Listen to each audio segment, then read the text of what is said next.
आज मुख्यमंत्री भुजनलाल शर्मा का जन्मदिन है और प्रधानमंत्री नरेंद्र मोदी ने सीएम भुजनलाल शर्मा को उनके जन्मदिन पर बधाई दी है। प्रधानमंत्री नरेंद्र मोदी ने सोशल मीडिया अकाउंट एक्स पर पोस्ट कर उन्हें जन्मदिन की बधाई दी। उन्होंने लिखा कि सीएम भुजनलाल शर्मा जी को जन्मदिन पर हार्दिक शुभकामनाएं। वे राज्य के विकास यात्रा में तेजी लाने के सराहनीय प्रयास कर रहे हैं। युवाओं के सपनों को पूरा करने के लिए सराहनीय प्रयास कर रहे हैं मुख्यमंत्री। ईश्वर उन्हें अच्छे स्वास्थ्य और लंबी उम्र का आशीर्वाद दे। तो आज राजस्थान के मुख्यमंत्री भुजनलाल शर्मा का जन्मदिन है और प्रधानमंत्री नरेंद्र मोदी ने मुख्यमंत्री भुजनलाल शर्मा को जन्मदिन की बधाई दी है। प्रधानमंत्री नरेंद्र मोदी ने अपने सोशल मीडिया अकाउंट एक्स पर पोस्ट कर सीएम भुजनलाल शर्मा को जन्मदिन की बधाई दी है। मुख्यमंत्री को प्रधानमंत्री नरेंद्र मोदी ने बधाई दी है। प्रधानमंत्री नरेंद्र मोदी ने लिखा कि राजस्थान के मुख्यमंत्री भुजनलाल शर्मा जी को जन्मदिन की हार्दिक शुभकामनाएं। और उन्होंने लिखा कि भगवान उनके स्वास्थ्य और लंबी उम्र का आशीर्वाद दे। तो प्रधानमंत्री नरेंद्र मोदी ने सीएम भुजनलाल शर्मा की तारीफ भी की है। तो आज राजस्थान के मुख्यमंत्री भुजनलाल शर्मा का जन्मदिन है और उन्हें प्रधानमंत्री नरेंद्र मोदी ने बधाई दी है। इसके अलावा कई जो लोग हैं उन्होंने भी सीएम भुजनलाल शर्मा को बधाई दी है।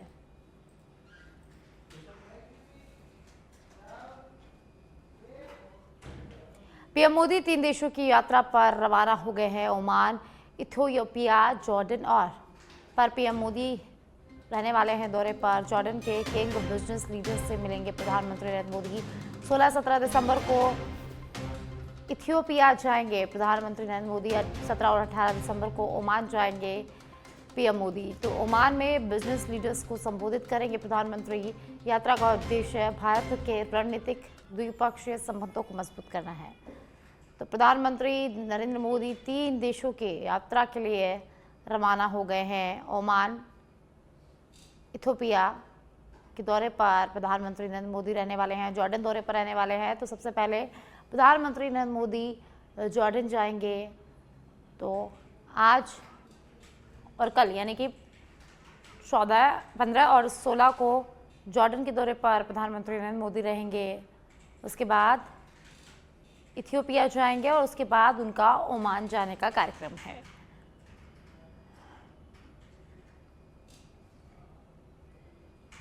जयपुर से खबर है जहां सरकार के 2 वर्ष पूरे हो गए हैं। प्रदेश में 92,000 से अधिक भर्तियां इस दौरान हुई है। मुख्यमंत्री भुजनलाल शर्मा के नेतृत्व में बड़ा रोजगार अभियान 2 वर्षों में 92,000 से अधिक युवाओं को सरकारी नियुक्ति भर्ती परीक्षाओं में पारदर्शिता में भरोसा बढ़ा है। युवाओं को मुख्यमंत्री भुजनलाल सरकार पर भरोसा यहां पर हुआ है। 296 प्रतियोगी परीक्षाएं सफल रही है और इस दौरान एक भी पेपर लीक यहाँ पर नहीं हुआ है। एसआईटी की सख्ती से नकल और भर्ती माफियाओं पर लगाम लगा है। तो आज भुजनलाल सरकार के 2 वर्ष पूरे हो गए हैं। सरकार के 2 वर्ष पूरे हो चुके हैं और प्रदेश में इस दौरान 92,000 से अधिक भर्तियां हुई है। मुख्यमंत्री भुजनलाल शर्मा के नेतृत्व में रोजगार अभियान यहां पर बढ़ा है। 2 वर्षों में 92,000 से अधिक युवाओं को सरकारी नियुक्तियां मिली हैं। भर्ती परीक्षाओं में पारदर्शिता से युवाओं में भरोसा भी यहां पर बढ़ा है। 296 प्रतियोगी परीक्षाएं सफल रही और 2 साल के अंदर एक भी पेपर लीक नहीं हुआ है। एसआईटी की सख्ती से नकल व भर्ती माफियाओं पर लगाम लगी है।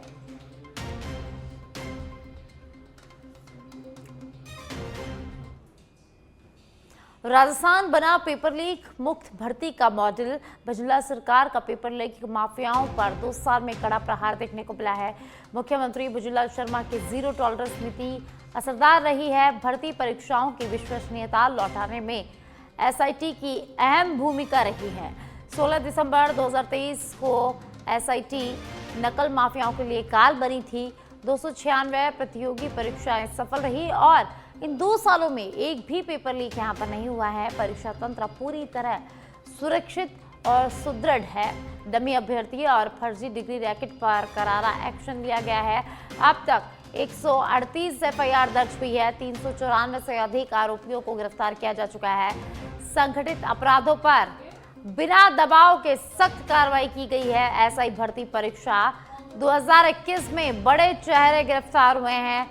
आरपीएससी के निलंबित और पूर्व सदस्य भी इस वक्त जेल में हैं। जेल प्रहरी भर्ती 2018 का मास्टरमाइंड भी गिरफ्तार हो चुका है। परीक्षा प्रणाली में एक बार फिर भरोसा लौट आया है। पारदर्शिता की नई मिसाल पेश हुई है। तो ऐसा ही भर्ती परीक्षा 2021 में इन 2 सालों में बड़े चेहरे गिरफ्तार हुए हैं। आरपीएससी के निलंबित और पूर्व सदस्य भी गिरफ्तार हुए हैं और वे इस वक्त जेल में हैं। और इसके अलावा जेल प्रहरी भर्ती 2018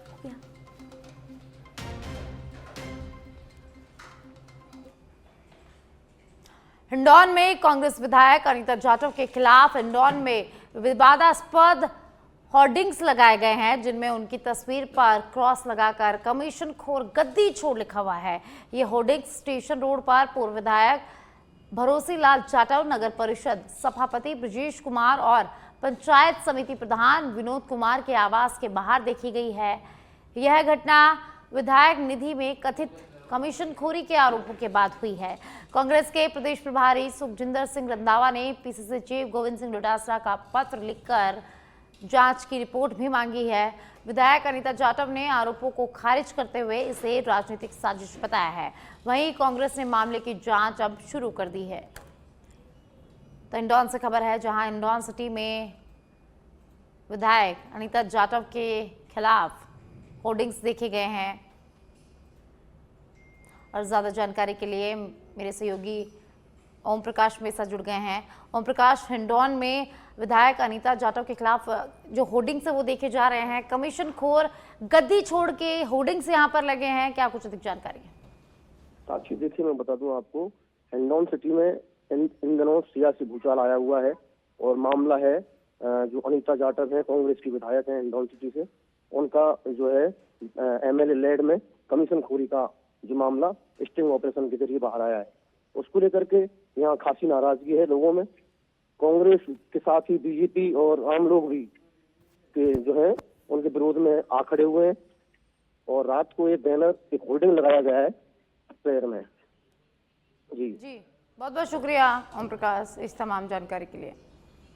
तो हिंडौन सिटी में कांग्रेस विधायक अनीता जाटव के खिलाफ पोस्टर्स लगाए गए हैं। आरोपों पर विधायक ने नकार दिया है। राजनीतिक साजिश विधायक ने बताया है।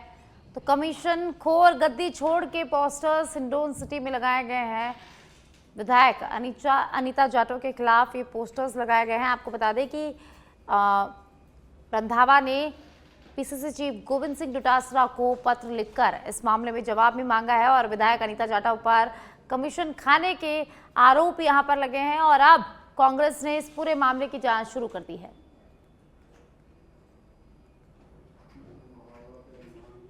और अब जयपुर से खबर है, जहां विशेष आयुक्त राहुल प्रकाश का नकली नोट पर बड़ा प्रहार देखने को मिला है। भारतीय मुद्रा 500 के 2,01,000 रुपए नकली नोट बरामद किए गए हैं। झालावाड़ निवासी गोविंद चौधरी जयपुर में नकली नोट की खेप देने आया था। आरोपी देवेश हाड़ा को नोट देते वक्त पुलिस ने दबोचा। चित्रकूट के सेक्टर 8 एसबीआई बैंक के पास ये पूरी कार्रवाई जो है वो की गई है। सीआईयू व चित्रकूट थाना अधिकारी देवेंद्र प्रताप ने इस पूरी कार्रवाई को अंजाम दिया है। तो जयपुर से खबर है, जहां भारतीय मुद्रा के 500 के 2,01,000 नकली नोट बरामद किए गए हैं। आरोपी देवेश हाड़ा को पुलिस ने नोट देते वक्त गिरफ्तार कर लिया है। चित्रकूट के पास सेक्टर 8 एसबीआई बैंक के पास इस पूरी जो कार्रवाई है उसको अंजाम दिया गया है। विशेष आयुक्त राहुल प्रकाश की नकली नोट पर यह बड़ी कार्रवाई देखने को मिली है।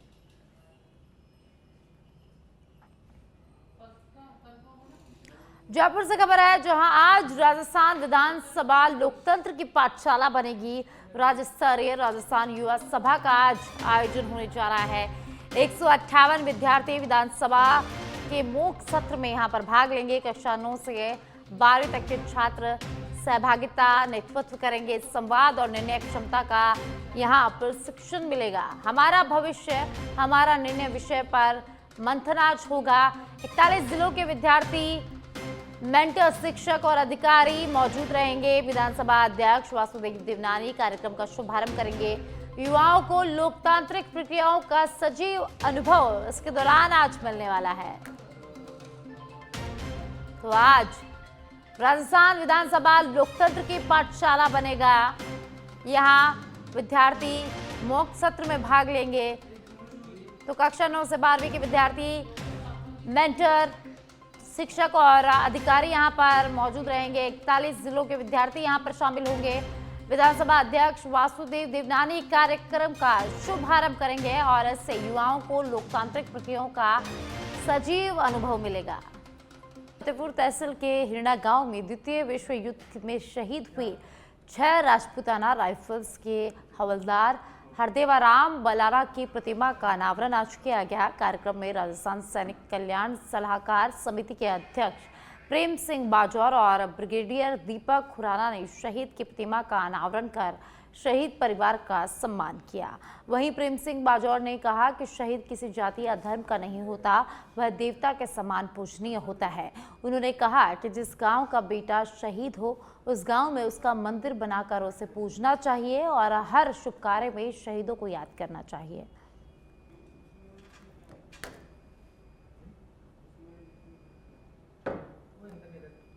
तो फतेहपुर से खबर है, जहां शहीद को नमन किया गया। सैनिक कल्याण बोर्ड अध्यक्ष इस दौरान मौजूद है।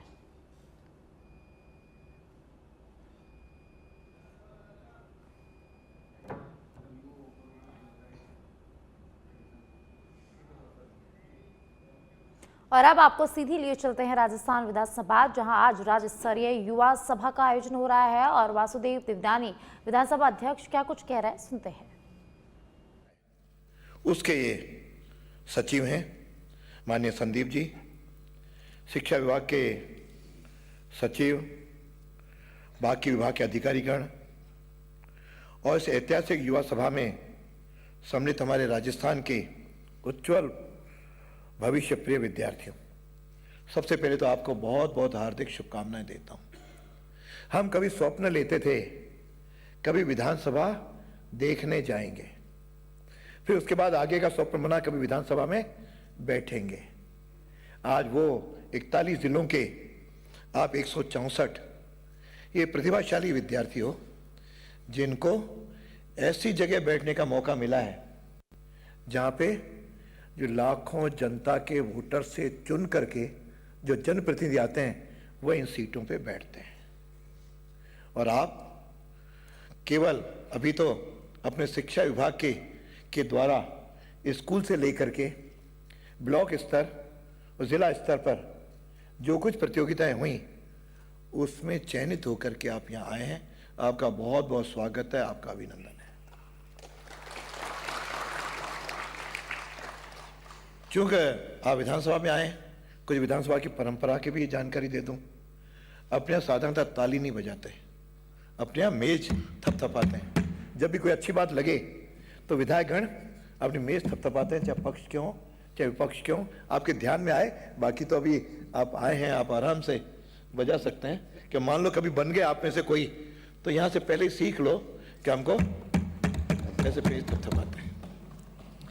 तो इस प्रकार आज आप यहाँ जो आए हैं, यह केवल जैसा हमारे संदीप जी ने कहा, केवल साधारण कार्यक्रम नहीं है। कार्यक्रम तो बहुत होते हैं, स्कूलों में भी होते हैं, कॉलेजों में भी होते हैं, लेकिन यहाँ पर राजस्थान की लोकतांत्रिक परंपरा, युवा शक्ति और बदलते भारत की दिशा को एक नए आयाम ये देने वाला है। और आप अच्छे भाषण करके, अच्छे स्टडी करके यहाँ पे आए हैं। और ये शिक्षा विभाग को भी इसमें मैं साधुवाद देता हूँ जिन्होंने ये पहल की है।